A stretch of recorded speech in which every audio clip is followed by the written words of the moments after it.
Joe Gransden is described as a young man with an old soul and a classic voice, who's a great new talent and plays the hell out of a trumpet. He's a jazz musician and a vocalist who hosts jam sessions every Monday night at Napoleon's Grill and has released recordings including Can't Take My Eyes Off of You, most recently, The Art of the Song, and Go Getta.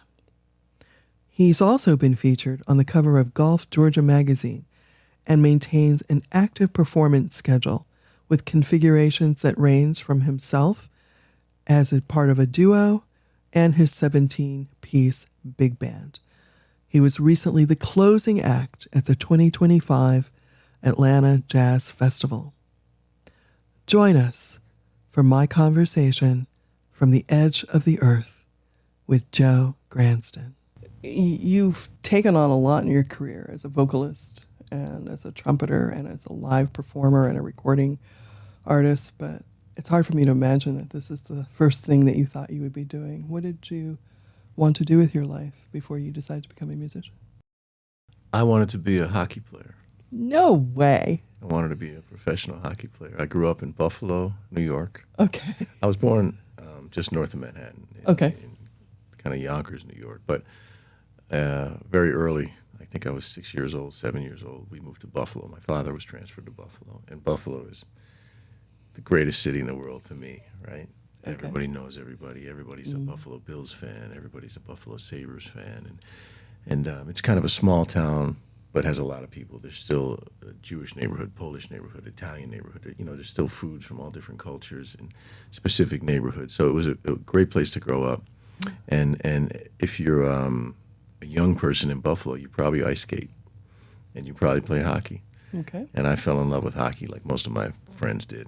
As a young boy, I fell in love with hockey, and I played hockey on all the teams that I could. I tried out for all the better teams. Some I didn't make, some I did make, but I was a decent player. Certainly not a professional on that level. Like I wasn't like trending towards being a professional hockey player, but that's what I wanted to do. I loved playing hockey. Okay. And I did like music. I had to pick an instrument in fourth grade so that I could be in the band. I mean, my parents were very not strict, but they were very sure that we were all going to be in the band, me and my two sisters. We were going to pick an instrument and at least try it for a couple of years. I chose trumpet because of my grandfather, who's a wonderful trumpet player. He was a wonderful trumpet player, and just, hearing him practice all the time and hearing him play all his scales and all his slurs, I always liked the sound of the trumpet. And, when it came time, it was a pretty easy decision. Trumpet, I'm going to play trumpet. But I still loved hockey, and there was conflicts quite regularly. There was band concerts on the same night as a hockey game, for instance, or rehearsals that would conflict with hockey practice. So which one won out? Well, hockey was much more often. Hockey was 2 or 3 days a week. Band might have been once or twice a week, and then a concert once a semester. Okay. But what turned the tables for me was, and I don't know exactly when it was, but I'm gonna guess it was 8th grade.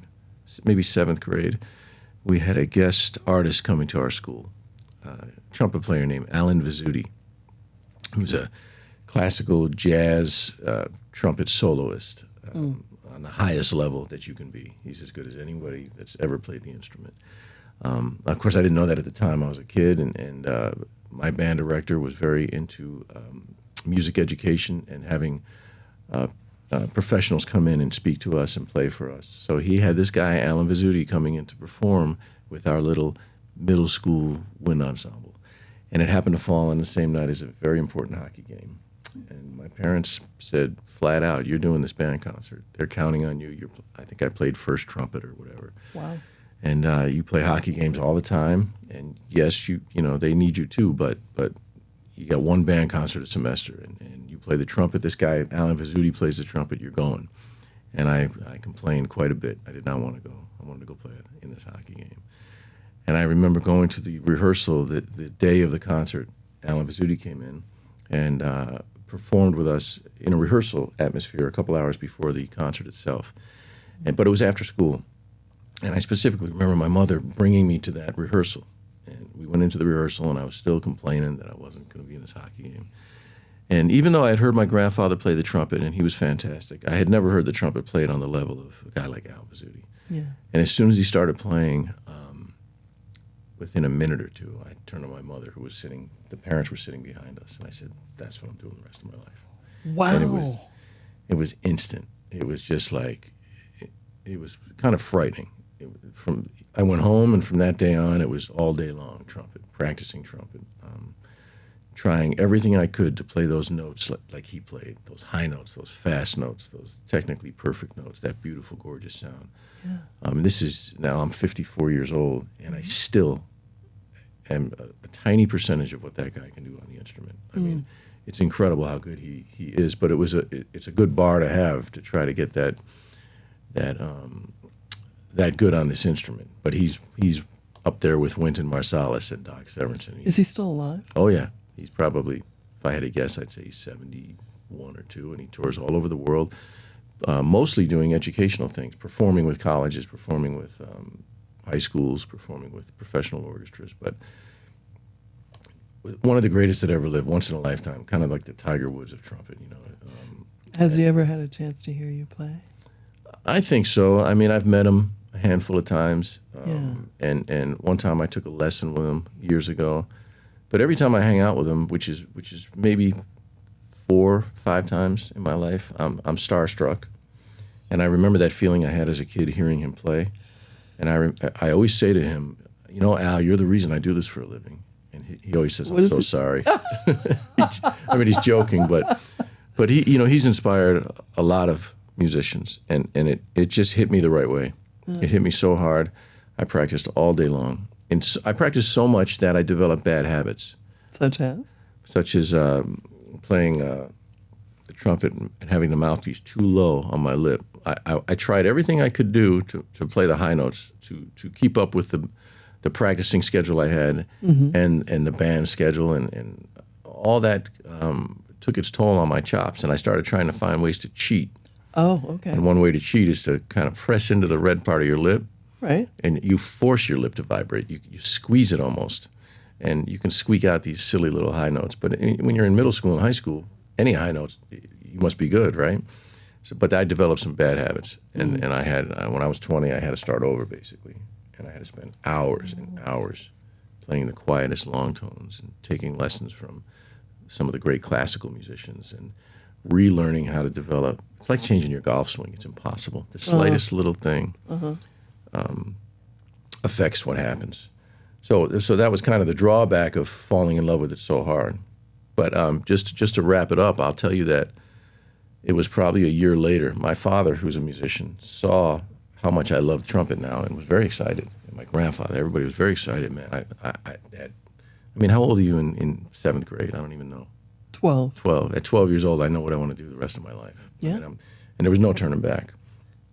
My father knew I liked jazz too, and it was always on in the house, whether it was Miles Davis or Frank Sinatra or Nat King Cole, any one of the greats. It was just always on loop, you know.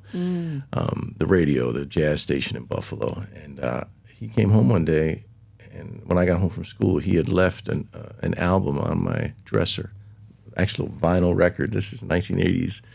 And it was Chet Baker, and it was a record called Diane. And that's just Chet and piano, and it's mostly ballads. And he had put a little Post-it note on it. Joe, check this out. I heard a cut on the radio today. And I put that on, and almost the same thing happened that happened when I heard Alan Pizzuti play. I was like, that is the most beautiful thing I've ever heard. And I remember sitting in my room with my trumpet, trying to sound like Chet Baker, trying to pick out those pretty notes that he played. I knew nothing about what key he was in, what chord structures were, harmony, nothing. I just closed my eyes, and I couldn't really do it, but every once in a while I'd get one note that was the same note he played, and I'd get that breathy attack that he had, and that's kind of when jazz became my direction. So I went from kind of the trumpet soloist guy that I wanted to be. Now, man, it was like, I want to be a jazz musician. Man. So that's kind of the history of kind of how I found myself here.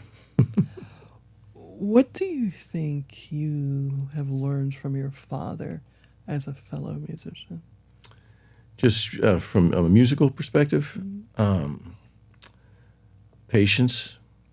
I learned a lot of patience from my dad with regards to practicing and taking my time and not rushing. There was times as a kid that I would try to get these scales, and I would play them so fast, and they would be not clean. But I wouldn't, and he'd yell from downstairs, "Slow down, turn the metronome down." I'd have to turn that thing down, and I didn't want to start slow. I wanted to be as good as Alan Vizzuti, as Chet Baker right away.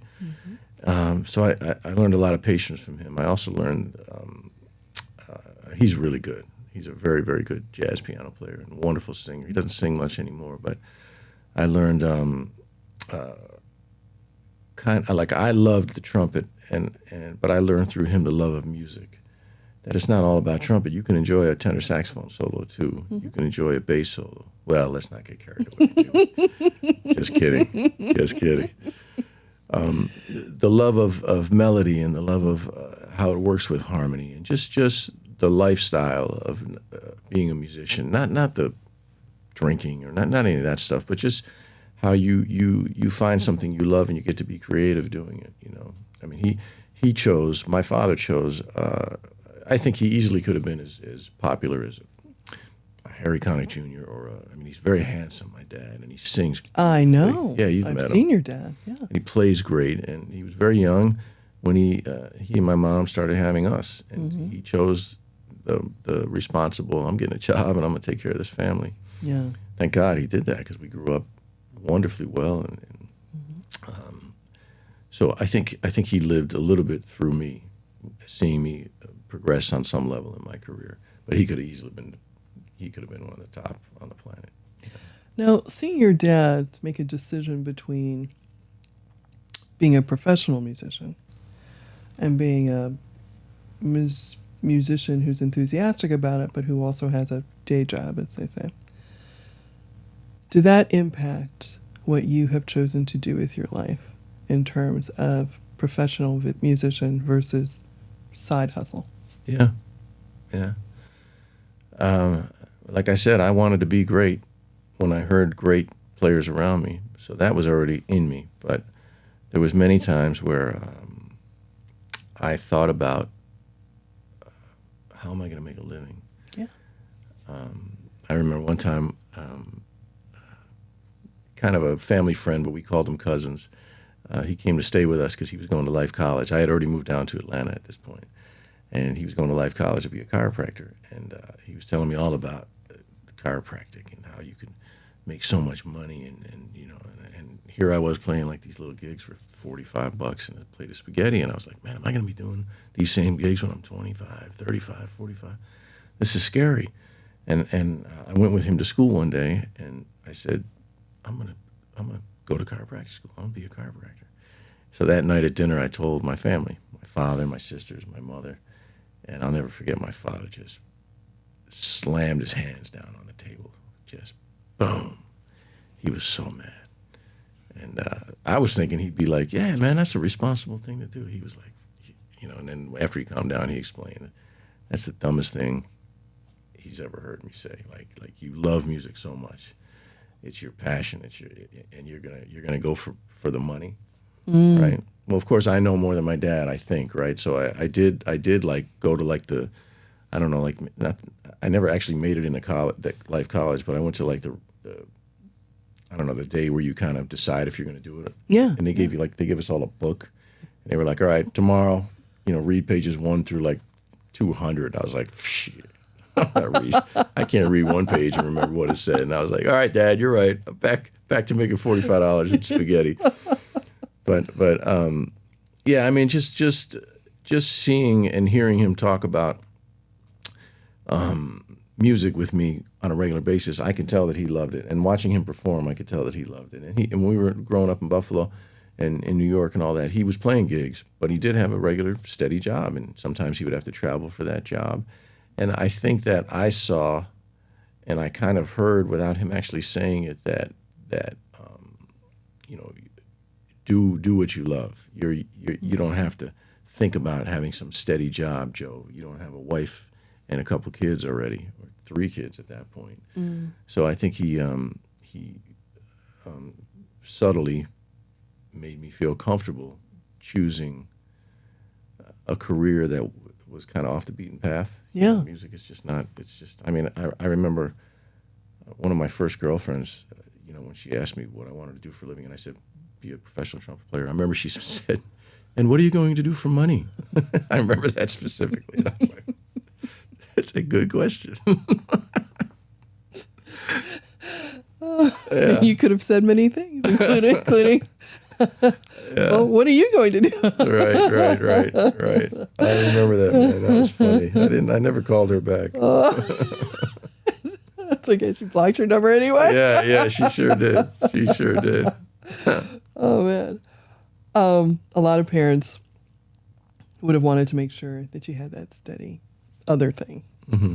So it's a huge compliment to your father in helping you through his actions to see how important choosing life is and what turns you on. Mom too. My mother, was my whole family's in music on some level. Mm-hmm. Some of them were professionals and made a living at it. Other ones are just talented and just never chose that profession. Yeah. Mom was a great choreographer, and her uncles and her aunts, her mom's brothers and sisters were all in the business in one way or another. So my mother was always pushing me in the right direction. She's the one that got me to start singing. Mm-hmm. She's the one that helped me to become an entertainer because I wanted to be Miles Davis. I mean, I wanted my back to the audience. Oh, back to the audience. Yeah. I wasn't gonna. I can't even imagine that. Yeah. About you. Oh my God! When I first started singing and all that, I was so nervous because I just wanted to just leave me alone. Let me make some music with my piano player and my bass player. Mm-hmm. And the first few concerts that I did where I actually sang a little bit, I remember my mother would be in the front row and she'd be looking at me and she'd be going, "Smile." Wow. Or she'd be telling me, "Go walk over there and sing to those people." And I walk over there. Oh my goodness. And then I'd get home and be mad at her. Leave me alone when I'm up there. I know what I'm doing. I didn't know what I was doing. Can you dance? Not really, no. I had to dance one time at the White House for the national tree lighting. Okay. Me and John Driscoll Hopkins, okay, wonderful friend of mine, just a brilliant human being, great guy. He was asked to perform for the tree lighting on TV, and he invited me to join him because we had just done a Christmas record together. Okay. So we only had time to do one song, and we were going to perform with, I think, the Army Blues Band or some super world-class jazz big band outside at the White House. In D.C. in the winter It was time. 20 below zero. and the president was there and all these people and TV cameras. But we had time to practice leading up to it. We had about a month. And John said, "I got an idea. There's that big break in the song. Mm-hmm. And what are we going to do? We can't just stand there." He says, "I'm going to hire a choreographer to give us some dance moves." And I was like, "No." And he did. And it was only about 16 measures or maybe 24 measures. But we had something, and we worked on this thing, man, over and over and over again. And when it came time to perform this, that was what I was least nervous about. The dancing was cool. The trumpet playing in 20 degrees below. Yeah. The singing in front of the whole, TV cameras and all that kind of scared me at that point. But once we got to dancing, I'm like, this is the easy part. But other than that, no, I don't really dance. I probably should move around a little more on stage, but what are you going to do? You, speaking of making a living, you just finished two, I would say, relatively huge gigs. One being your sold-out show at the Roswell Arts Center. Yeah. And the other one is closing the 2025 Atlanta Jazz Festival. Yeah. So how do you get all these people to come and watch you? I don't know. I think both of those performances were with my 17-piece big band. Yeah. And as you know, my band could be 2, 3, 4 people, 8 people, or my full orchestra. Sometimes when it's the full orchestra, it does draw a bigger crowd. It's a little bit unique. There's very few full orchestras anymore.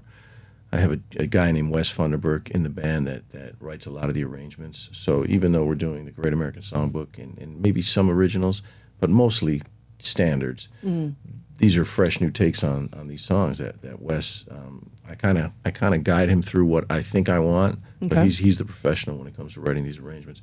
So when people come to hear us play, they're not hearing the stock Tommy Dorsey, Count Basie arrangements. There's nothing wrong with those. Those are but they're hearing that same style of music with this full big band. I think that has a little bit to do with it. I also think that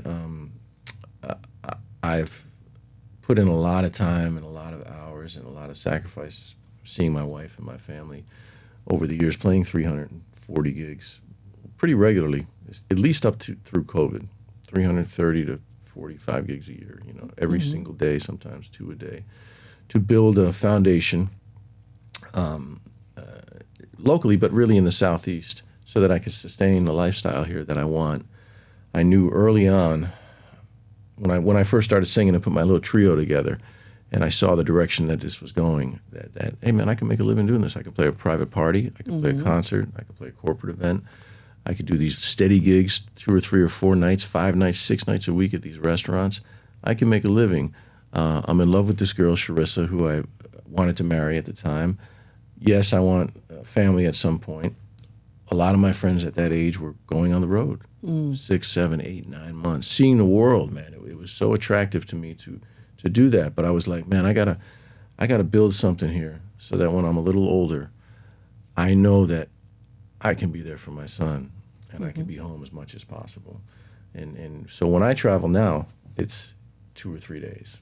Yeah. Would I go out for 2 months? Now, yeah, if the money was right, sure, I'd go out. My son's 15. He's cool. But I would only go out if it was me.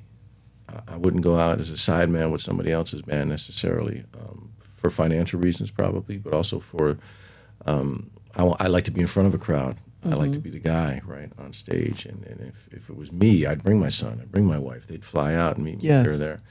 But I wanted to develop something locally and within the Southeast that could sustain. And that's why I put all that time in so long to get to that point to where I don't necessarily have to travel that much.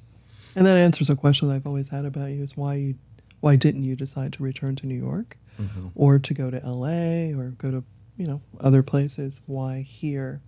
But it sounds like it's allowed you to have a life. Yeah. I mean, I was in New York and I was very happy in New York, and my girl Charissa at the time was very willing to move to New York and we could get married and start a life there. And I flew here to visit her and my family on a Monday night, and I got in at 11 p.m.